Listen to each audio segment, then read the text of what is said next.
quero convidar a igreja para a leitura de um texto que se encontra no Evangelho de Lucas, capítulo de número 15, versículos de 8 a 10. Reverenciando a palavra de Deus, coloquemo-nos em pé. Lucas, Evangelho, capítulo de número 15, versículo de número 8. Glória a Deus. Aqueles que encontraram, por gentileza, digam amém. Está escrito: ou qual a mulher que, tendo 10 dracmas, se perder uma dracma, não acende a candeia e varre a casa e busca com diligência até achar? E, achando-a, convoca as amigas e vizinhas, dizendo: alegrai-vos comigo, porque já achei a dracma perdida. Assim vos digo que há alegria diante dos anjos de Deus por um pecador que se arrepende. Amém. Tomem assento, por gentileza, e me permitam trazer ao coração desta igreja reunida no ginásio dos Gideões Missionários da Última Hora. E eu começo dizendo-vos que Lucas era um médico grego que foi contratado por Teófilo para colocar em ordem os fatos que se deram com Jesus. E na busca destas verdades, tendo ciência do ministério de Cristo e da sua ressurreição, Lucas se converte ao cristianismo e passa a ser usado por Deus para escrever o evangelho que leva o seu nome. É também a história da igreja primitiva no livro dos Atos dos Apóstolos. Me faz causar interesse o fato de Lucas ser o único escritor bíblico não judeu. Na verdade, existem escritores judeus escrevendo a história de gentios, mas no caso de Lucas, ele era um grego gentio que Deus escolheu para narrar a história sagrada. Ou seja, Lucas era um improvável, mas Deus o escolheu. Me faz lembrar do que Paulo escreveu à igreja de Corinto, em 1 Coríntios 1, 28, parte B, dizendo: Deus escolhe as coisas que não são para aniquilar aquelas que são. E eu declaro: Deus é o Deus dos improváveis. Vou repetir: Deus é o Deus dos improváveis. Em Atos dos Apóstolos, capítulo 16, versículo 10, percebemos que Lucas, na narrativa sagrada, se inclui na viagem do apóstolo Paulo para a Macedônia, e também se inclui entre os que pregaram o evangelho lá. O versículo diz: logo depois desta visão, procuramos, está Lucas incluído, partir para a Macedônia, concluindo que o Senhor nos chamava para lhes anunciarmos o evangelho. Então, além de improvável para escrever a história, Lucas agora é parte da história. E hoje eu quero declarar a você, gideonita, que neste congresso, 40º Gideões Missionários da Última Hora, ainda que você seja um improvável, ainda que você seja uma improvável, Deus te levantou, te escolheu e você faz parte desta história.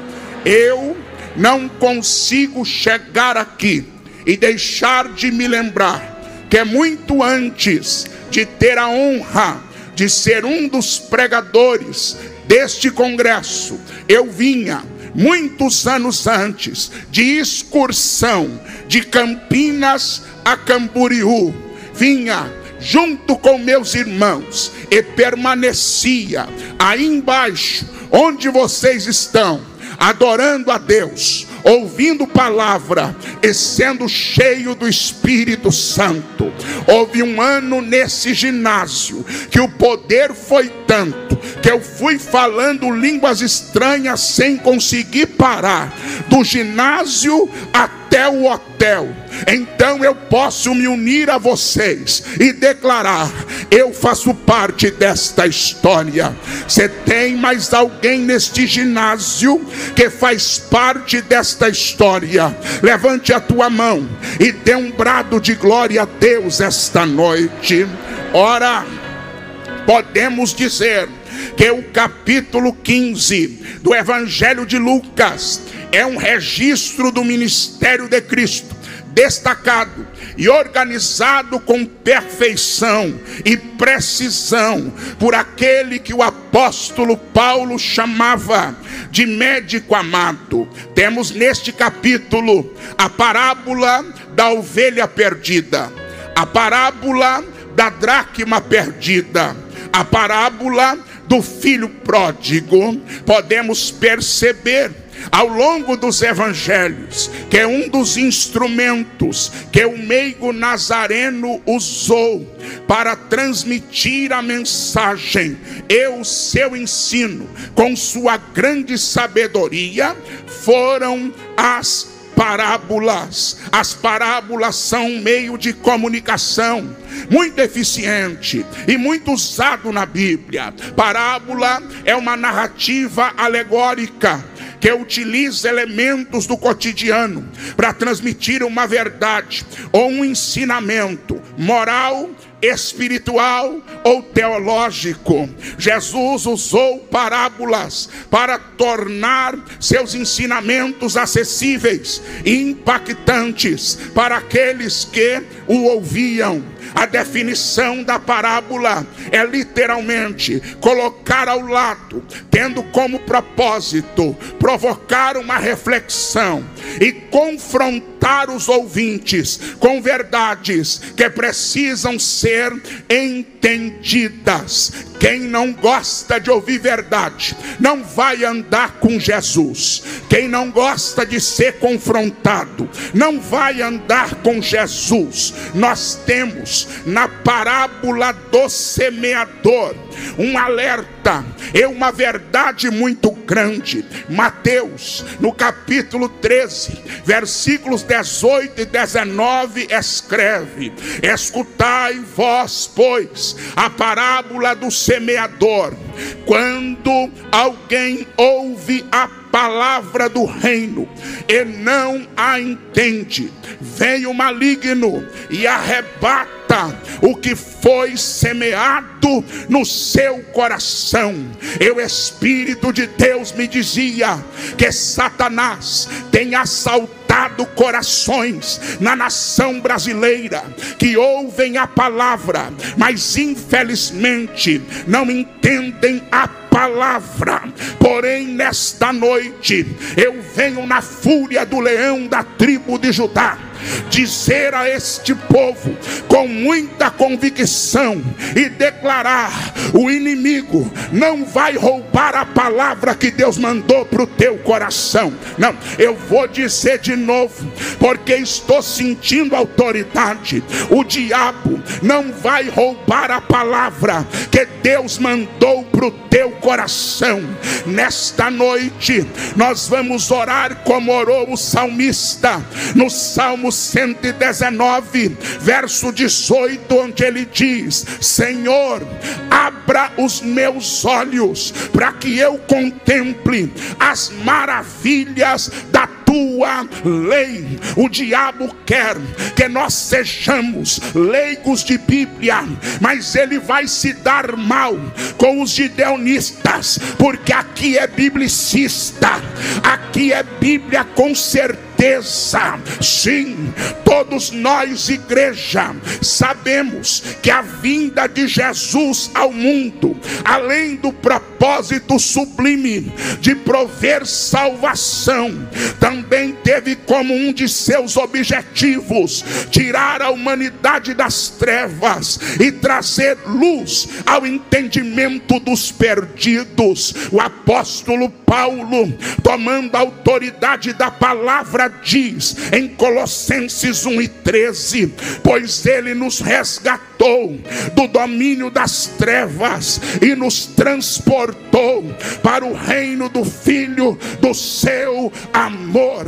Pegue na mão de alguém e diga: Jesus já te tirou das trevas, Jesus já te tirou da ignorância, ele já deu luz para o teu entendimento. O profeta Isaías declara acerca do Messias da seguinte maneira, Isaías 9:2: o povo que andava em trevas viu uma grande luz, e sobre os que habitavam na região da sombra da morte resplandeceu a luz.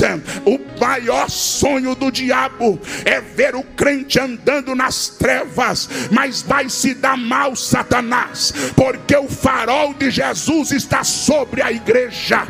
Nós ainda somos a igreja da luz. Jesus veio ao mundo para proclamar o evangelho do reino e fazer com que as pessoas entendessem a mensagem. O evangelista Marcos diz: e percorria Jesus toda a Galileia, ensinando nas sinagogas e pregando o evangelho do reino. Temos no registro dos evangelhos sinópticos, Mateus, Marcos e Lucas, 40 parábolas proferidas pelo meigo nazareno. Quando lemos o evangelho de Mateus, capítulo 25, do versículo 1 ao 13, está a parábola das 10 virgens, cujo propósito é despertar o crente para a vinda do noivo. Quantos dormindo, mas o pior, a saga da parábola diz que quem ficou porque não tinha mais azeite. Quem ficou porque não tinha mais fogo. E quando não tem azeite, e quando não tem fogo, a lâmpada se apaga. Eu estou ficando farto desse evangelho água com açúcar, que não tem fogo, não tem poder, não tem autoridade. Prega grego, mas não tem fogo. Prega hebraico, mas não tem fogo. Prega aramaico, mas não tem fogo. Eu prefiro o pregador que prega simples, mas tem fogo. A lâmpada está acesa. Se tem alguém nos Gideões que está com a lâmpada acesa, joga essa mão para cima e dá um grito de glória a Jesus.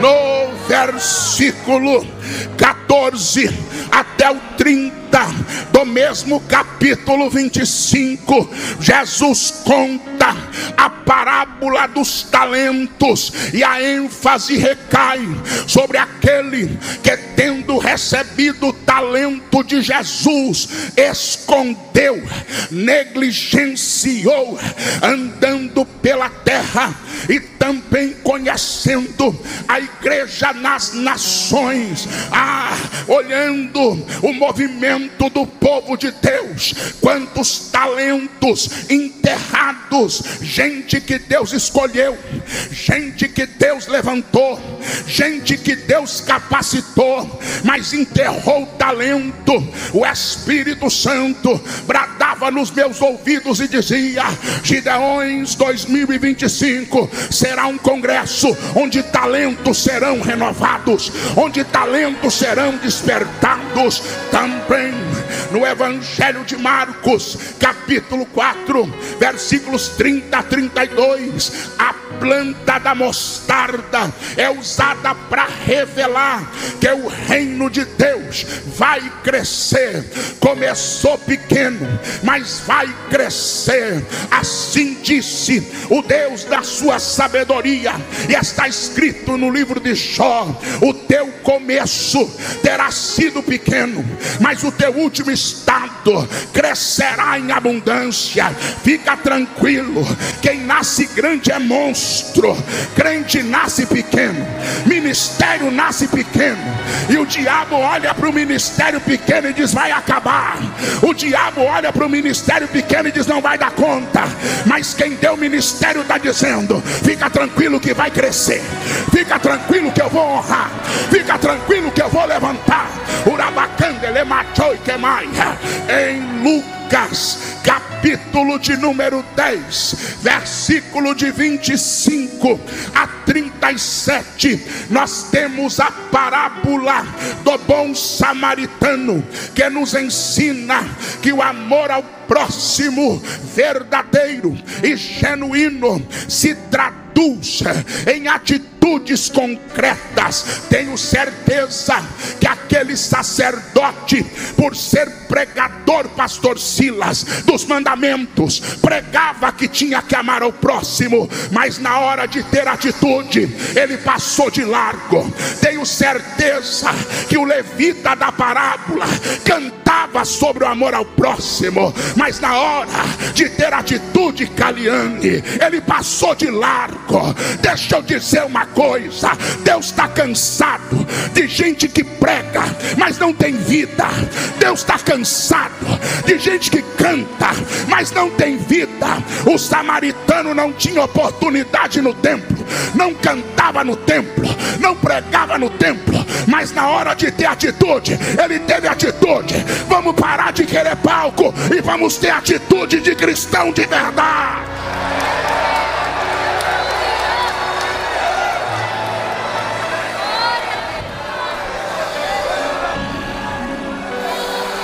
Aleluia. Pega na mão de alguém e diga: menos glamour e mais evangelho. Não diga com autoridade, diga: menos glamour e mais evangelho. Não, você está tímido, gideonita. Balança a mão desse crente e diga: menos glamour e mais evangelho. Menos glamour e mais evangelho. Agora, na parábola da dracma perdida, registrada pelo evangelista Lucas, nós podemos, à guisa de interpretação, termos a mulher representando a igreja, temos a casa representando o templo, e termos a dracma simbolizando uma vida preciosa que se perdeu. Interessante que na parábola da ovelha, ela se perde e fica fora do aprisco. Na parábola do filho pródigo, ele se perde e fica fora da casa do pai. Porém, na parábola da dracma, ela é perdida dentro de casa, dentro desta palavra, e através da inspiração que Deus me deu, o Senhor me despertou para a realidade e a necessidade da obra missionária na Judeia, em Samaria e até os confins da terra. Temos sim que ir aos 4 quadrantes do planeta, levar o evangelho. Temos que pregar a tempo e fora de tempo. Porém, o Espírito de Jesus Cristo bradou no meu coração dizendo que Jerusalém está incluída na tarefa missionária.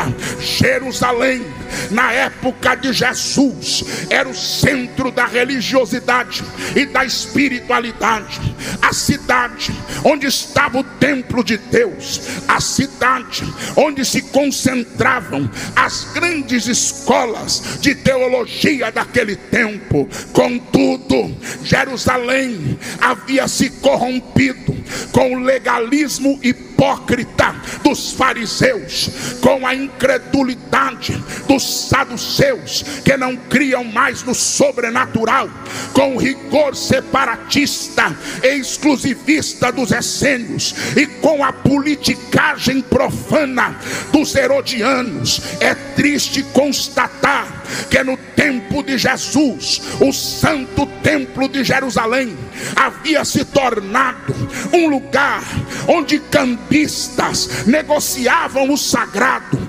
associados com sacerdotes corruptos. Mas o que ninguém contava era que Jesus chegaria no templo para pôr ordem naquela balbúrdia.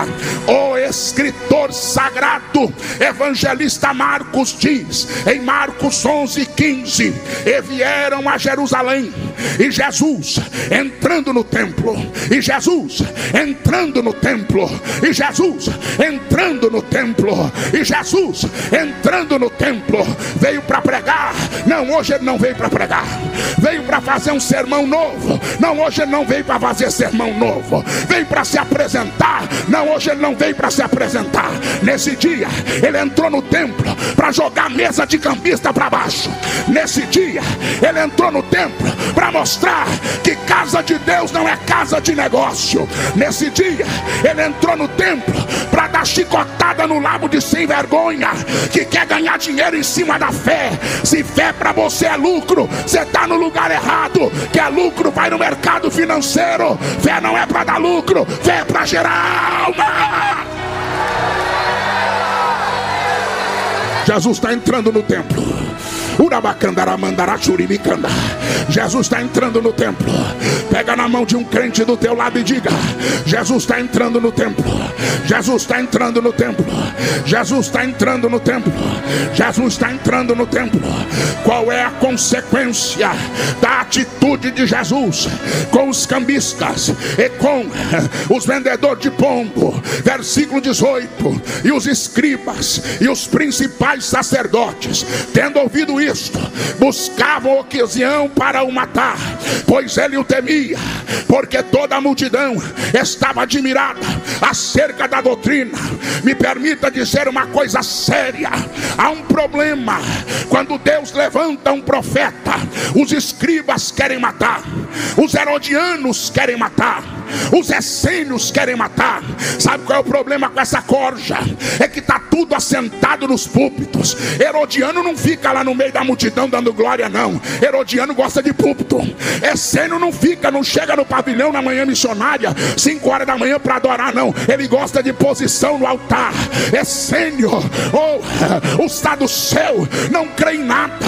Eu estou ficando chateado com esses saduceus. Não pode mais profetizar, não pode mais ter visão. O saduceu gosta é de gente falando bonito e enganando o povo, estendendo lençol para tirar oferta. Vai estender lençol na casa da sua sogra. Aqui não é lugar de estender lençol, não, filho do Satanás. Sai para lá, essênio. Sai para lá, saduceu. Se profetizar, ele logo fica espinhadinho. Só tem medo de profecia quem está em pecado. Quem não está em pecado não tem medo, não. Pode profetizar, pode ter visão. Eu tenho uma palavra para o saduceu. Sua casa caiu, infiel. Aqui vai ter poder, aqui vai ter revelação, aqui.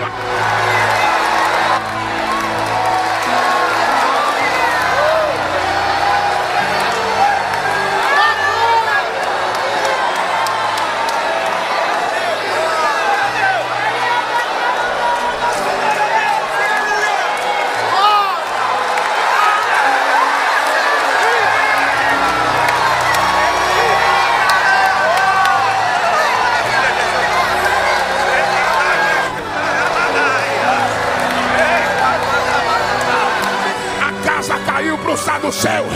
Onde tiver um crente pentecostal, solta um grito pro saduceu ficar triste.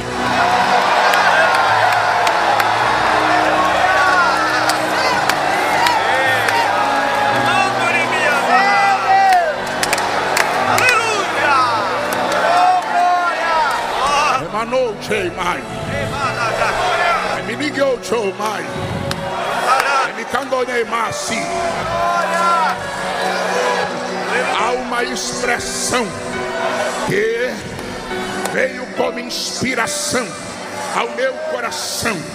Eu quero ser fiel àquele que me deu a santa mensagem e dizer esta verdade.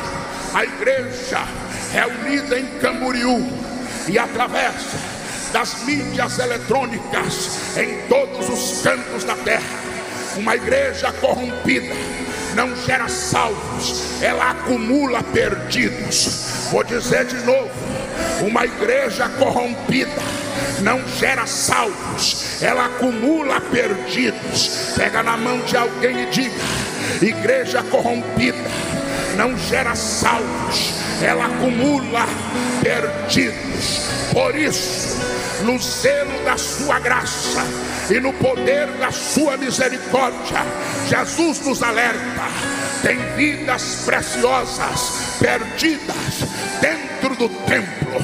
A dracma está na casa, mas está perdida. Frequenta culto, mas não cultua. Frequenta trabalho de oração, mas não ora. Frequenta congresso, mas não congrega. Frequenta culto pentecostal, mas não recebe o fogo do Pentecoste. Pessoas que estão iludidas, muitas vezes vidas preciosas, que nem percebem que estão na casa, mas estão perdidos. Mas o texto bíblico, que não falha, me diz que foi a mulher quem percebeu que a dracma havia se perdido. Versículo 8: ou qual a mulher que tendo 10 dracmas, se perder uma, não acende a candeia e vai à casa e busca com diligência até achar. Digo com autoridade: enquanto a candeia estiver apagada, enquanto a sujeira permanecer na casa, e enquanto houver conformismo, a dracma continuará perdida. Mas esta noite haverá um despertamento. Igreja missionária da última hora, é tempo de acender a candeia, é tempo de pregar a palavra. Esta noite o Espírito Santo diz a você o que disse a Isaías: levanta-te, resplandece, porque já vem a tua luz, e a glória do Senhor vai nascendo sobre ti. Porque eis que as trevas cobriram a terra, a escuridão os povos, mas sobre ti o Senhor se verá, e a sua glória estará sobre ti. Deus manda dizer: esta igreja caminhará na luz do Senhor, esta igreja caminhará na autoridade da palavra. Chega de invencionice, chega de malabarismo, chega de coach. Vamos voltar para a palavra, vamos voltar para a palavra. Onde está sua Bíblia? Onde está sua Bíblia? Espada do Espírito, bota ela lá em cima, bota ela lá em cima. O diabo não tem medo de linguagem neurocientífica, o diabo não tem medo de qualificação, aleluia, técnica. Mas um crente com a palavra põe Satanás para correr. Onde está a palavra? Onde está a palavra? Onde está a palavra? Vamos parar de pregar o que está saindo no jornal, no Google. Chega dessa besteirada. Igreja não quer saber o que está no Google, igreja não quer saber o que está na revista, igreja não quer saber o que está no jornal. A igreja quer Bíblia, a igreja quer Bíblia, a igreja quer Bíblia. Já vou terminar. Igreja missionária da última hora, é tempo de varrer a casa e tirar a sujeira.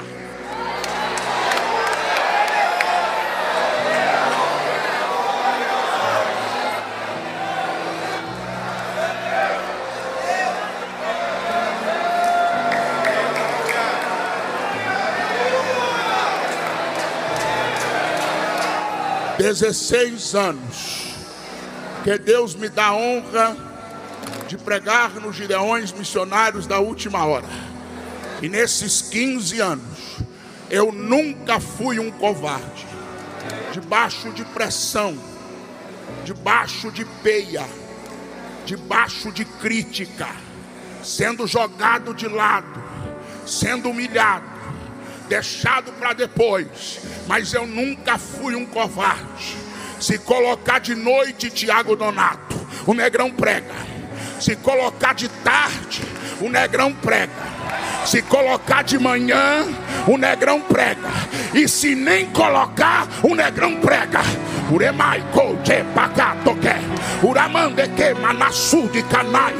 Eu não sou o negrão dos Gideões.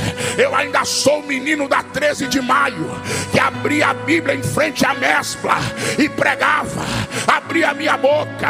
Então, meu irmão, eu não dependo do afago de ninguém, não. Amo estar aqui, zelo por estar aqui, quero continuar aqui, mas eu ainda tenho grito na minha boca. Deixa o negrão pregar, deixa o negrão pregar, deixa o negrão pregar, deixa o negrão pregar. A sujeira só se acumula quando quem deveria se encarregar em manter a casa limpa negligencia essa tarefa.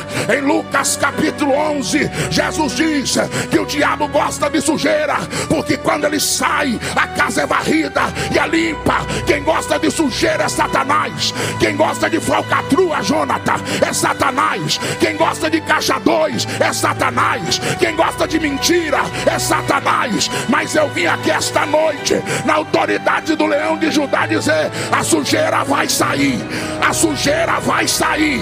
Urabá cantei, urabandou que mais, urabá. Segundo Crônicas 29, 4 e 5. E trouxe os sacerdotes e os levitas e os ajuntou na praça oriental. E Deus lhe disse: ouvi-me, ó levitas, santificai-vos agora, santificai a casa do Senhor, Deus de vossos pais, e tirai do santuário a imundície, o que é imundo, o que é profano, o que é sujo. Só santifica a casa quem tem vida santa. Chega de sacerdote sujo, chega de sacerdote com mão suja, chega de sacerdote com veste suja. E não adianta olhar para mim com cara feia, não. Se olhar com cara feia, eu vou entender que você é sujo, eu vou entender que você é sujo. Chega, chega. O anjo de Zacarias está descendo aqui. Ele vai arrancar a veste suja e vai pôr veste nova. Vai ter veste nova nos Gideões, vai ter veste nova. A sujeira vai sair. Chacoalhe um crente do teu lado e diga para ele: a sujeira vai sair.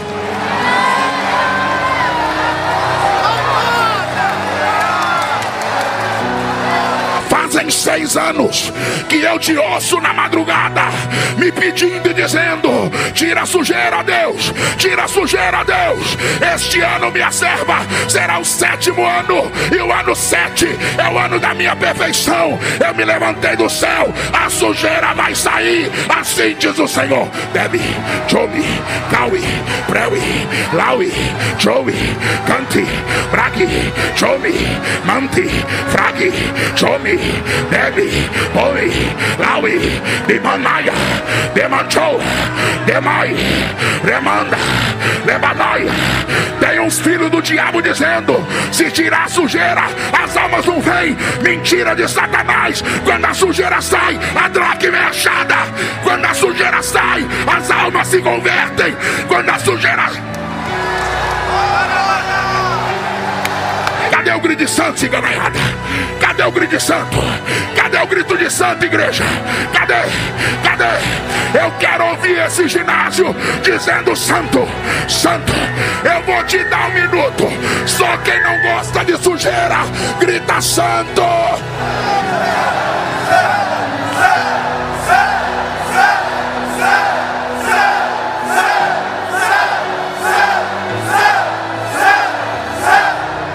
Perdeu Satanás, a dracma será encontrada. Pega na mão de alguém, pega na mão de alguém. Fecha os corredores, Gideões. Fecha os corredores, Gideões. Fecha os corredores. É macho. Demicandotou. Sarah Evelyn se prepara. Sarah Evelyn vem na fúria. Sarah Evelyn vem na unção. Uramanaga. Uramanehei. Uramanechou. Uramanahai. A Bíblia termina a parábola dizendo que ela buscou até achar. A igreja não pode desistir das almas. A igreja não pode desistir das vidas. A igreja não pode desistir da obra missionária. A ovelha perdida foi encontrada. O filho pródigo voltou. A dracma foi achada. E nesta noite, 2 de maio de 2025, a palavra de Deus para os gideões é esta: assim diz o Senhor, reprime a tua voz de choro e as lágrimas dos teus olhos, porque há galardão para o teu trabalho, diz o Senhor, e os teus filhos voltarão da terra do inimigo. Se perdeu dentro de casa, vai ser achado. Quantos desviados, quantos perdidos, quantos desanimados, mas eu tenho uma palavra, gideões: a dracma vai ser encontrada.